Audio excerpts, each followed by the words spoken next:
So before we get started, just from an event producer standpoint, I think it's time that we acknowledge our hosts for the entire conference. So Barrett, Alexis, Nathan, Haley, the entire production team.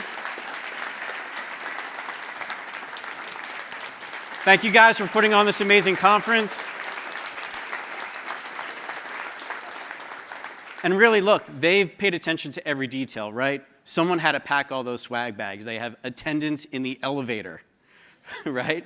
Like, we don't know how to get to floor 4, but that's all right. They're there for us. But here's the thing. I genuinely believe that we are in the golden age of creating live events and attending live events. So just I want to get a pulse of the room.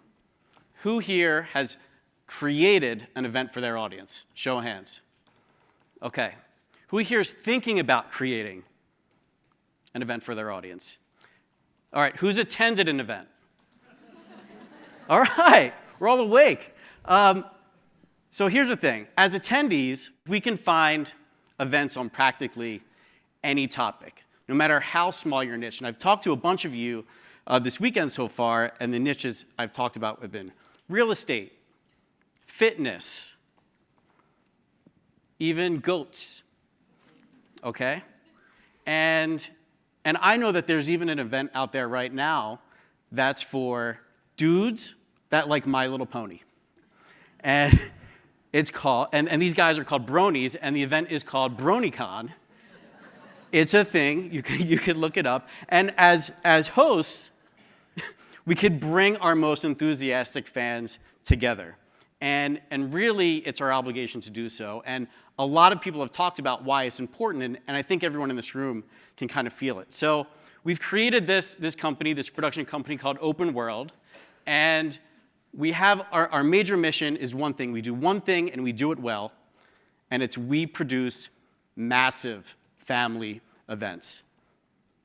You know, these last few days have been amazing, and I've answered this question, you know, a lot. What do you do?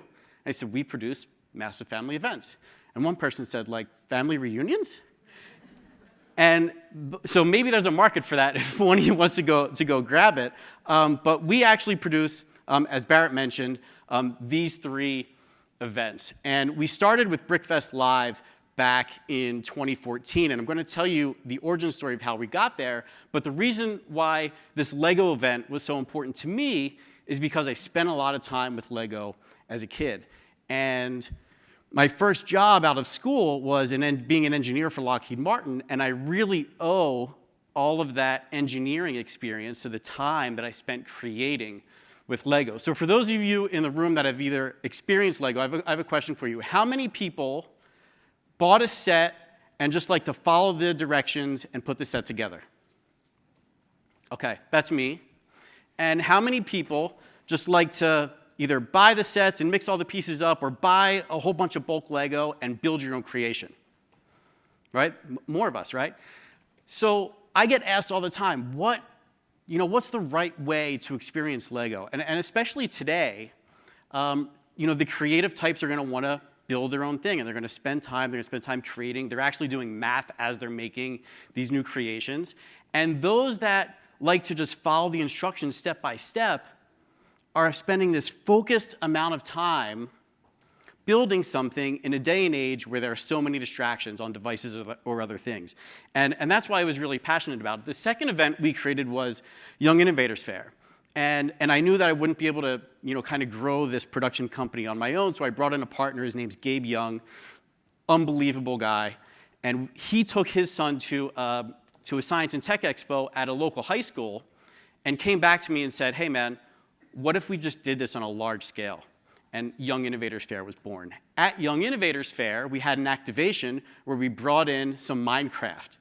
And we brought in, Minecraft is now being used in schools. There's a Minecraft Education Edition. And we had these global mentors come in and start teaching kids about Minecraft.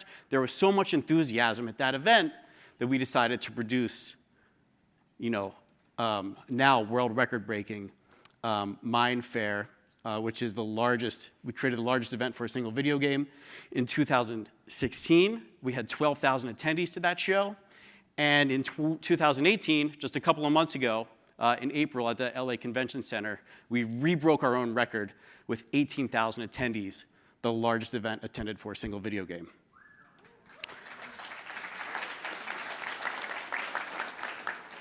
But how did we get here, right? We didn't wake up one day and say, we're going to go set world records with the largest events ever for a single video game. Does anyone know what that is? Yeah, Lego store, right. So here we go. Back in, gosh, it was, I think, the end of like 2011, beginning of 2012. Still traveling 90 minutes to and from my day job. And a coworker asked me to go to lunch with him. And I almost always declined lunch. I'm like a eat at my desk, work through the day kind of guy. And we go into the Lego store at the mall. I said, yes, I see the Lego store. I was like blown away. I didn't even know there were Lego stores. And at the back of the store, there's this wall. It's called the Pick-a-Brick wall. And you're allowed to grab a cup and put as much Lego into one cup as you can for like 15 bucks. And my mind was blown because I used to actually write Lego letters as a kid because I wanted like one particular piece that had this hinge. I wanted to make like the WWF belt out of Lego.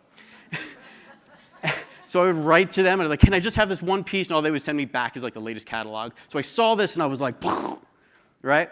So I fill cups with Lego, I come home, and I begin to share with my daughter, Jordan, who was 7 years old at the time, Lego. And now was my excuse. Now I could be like, I could freely just spend money on Lego, and I've got Jordan, and we could play all day, and it's going to be great. So she was like super into it. That's Jordan. That's me with hair. And we start building and we start creating. And her birthday's in December. We got her an iPad for her birthday, December 6, 2011. She goes on her iPad and starts looking up Lego videos on YouTube. And she's just looking up Lego videos on YouTube, and she starts sharing them with me and says, Daddy, could we create a channel? Could we create a channel about Lego on YouTube? And my instant answer was, yeah, of course we can. I'm thinking to myself, that's free, kills a lot of time. So I want to show you some clips from that very first video that we made back in January 22nd, 2012. The Lego store. The Lego store. And we picked up a couple of things. We filled up one of these. And since we spent enough money on Christmas time, we got a free box of Lego. We're back. We're back on the roll. I just love getting Lego so much that I don't know, it's just so cool.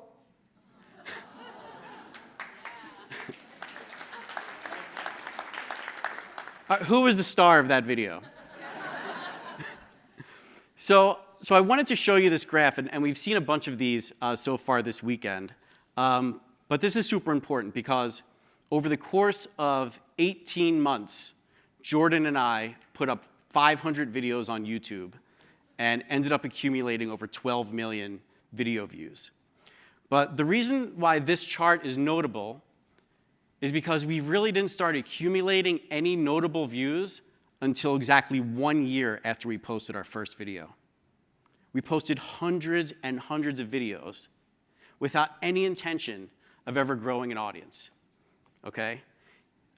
It was like our mission. It was like every day, 7 p.m. after dinner, we would build a Lego set, we would film a video, I'd be up till 2 a.m. editing it, and then uploading it, and then we would see like if we got like any subscribers the next day. But we wanted to build a deeper connection with our audience. And there were all these Lego conventions that were happening all over the country. And the thought was we would be able to go to another Lego convention, set up a little booth there, get some video footage, and then be able to share with our audience what it's like to be in a room in front of a bunch of people that are just enthusiastic about the same thing you are. And being from Philadelphia, I thought we could just like Google Lego convention and like there's going to be one in a couple of weekends and we'll go. And it turned out the closest Lego convention was actually several states away. It happened to be in Virginia. And that's when the first like aha moment kicked in. It was like, well, what if we just created one?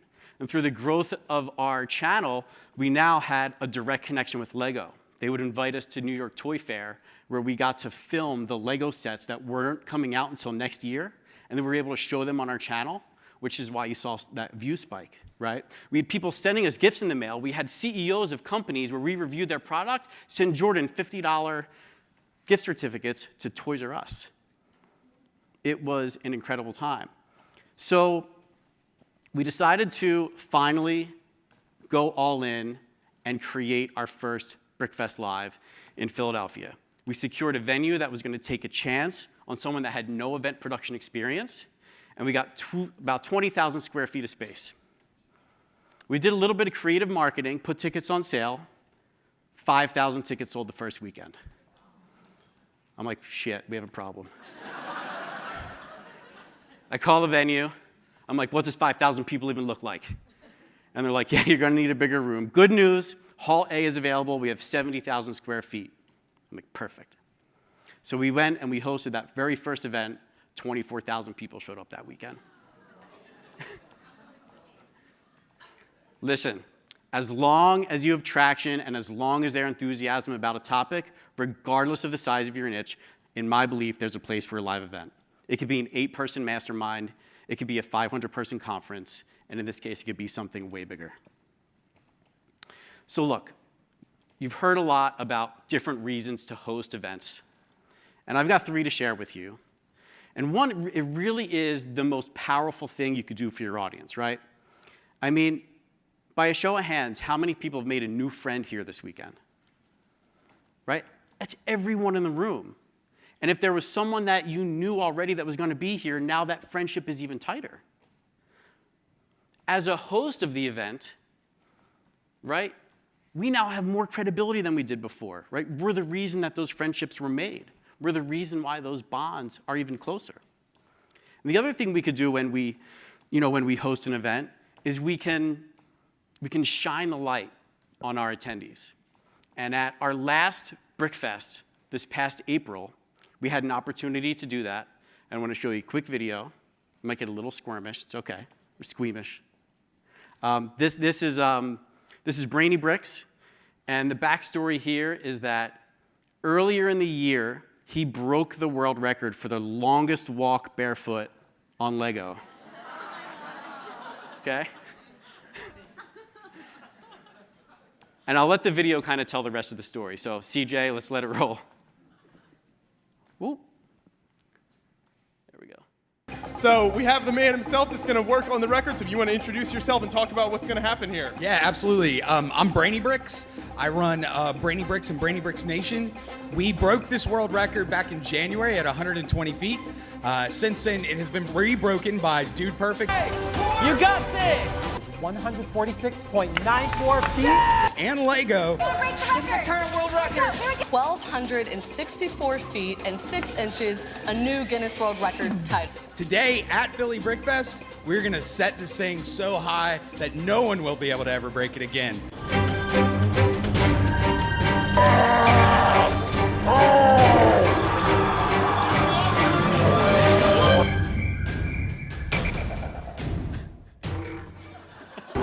He's finished all up and is getting bandaged up here, so it looks like it went pretty well. Making sure his feet are okay there. How are you feeling now that it's all over? I feel relieved. It still hasn't sunk in how far I actually went. I think it's over half a mile. My feet are on fire right now, and I guess there were some little cuts and scrapes that she's fixing up for me. So we're just, it was amazing, man. I don't know what else to say. The minimum to beat today was 1,264 feet and 6 inches. And today, you achieved a total of 2,737 feet.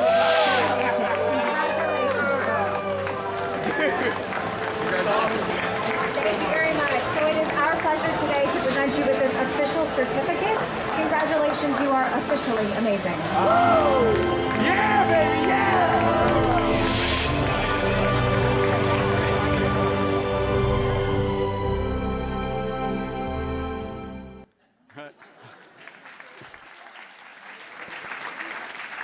How cool is that?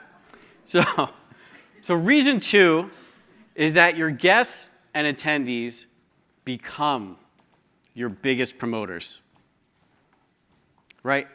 All of Brainy Bricks, right, and all his friends, you know what they were talking about for like the 3 weeks leading up to the event on social media?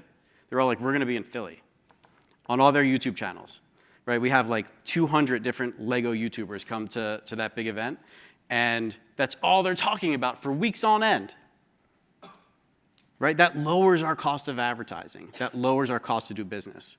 This event, where's Jenny Q? Right? This is your post. Right? You're talking about how you're going to be having a workshop here at Craft and Commerce, okay? From our event, after people attend the events or during the show, they're tweeting and putting on Instagram, right? This one post, this guy, Unspeakable Gaming, for anyone that has kids that are into Minecraft, they probably watch his videos. That post right there says, best day of his life was what the parent wrote because they were able to meet him. That has over 5,000 likes on Instagram. This is from our BrickFest Live. People use the hashtag BrickFest Live. One parent wrote, I'm having the best time with these goofballs. And then up here, my boy's in his happy place, right? It's our obligation to provide these experiences for our audience. And then lastly, this really could become your primary source of income, right? Before producing these events, I was making a healthy 6-figure salary. And the very first event was able to supplement that entire income, okay? It's possible that you decide to create 1 or 2, 3 events a year for your community, and that will be able to produce more income than the entire year's worth that you're already making, right?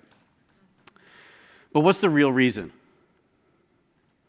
The real reason we do this. It's easy to get obsessed with the numbers, right? How many new leads? How many new page views? How many new webinar registrations? And for us, at the time, it was about how many new YouTube subscribers did we get? And like you've heard before, that there's a person on the other side of that number. And we wanted to learn more about those people. So we created a series of videos called the Minifigure Map Project. And a minifigure is like that Lego guy, right? The Lego yellow head, smiley face guy, right?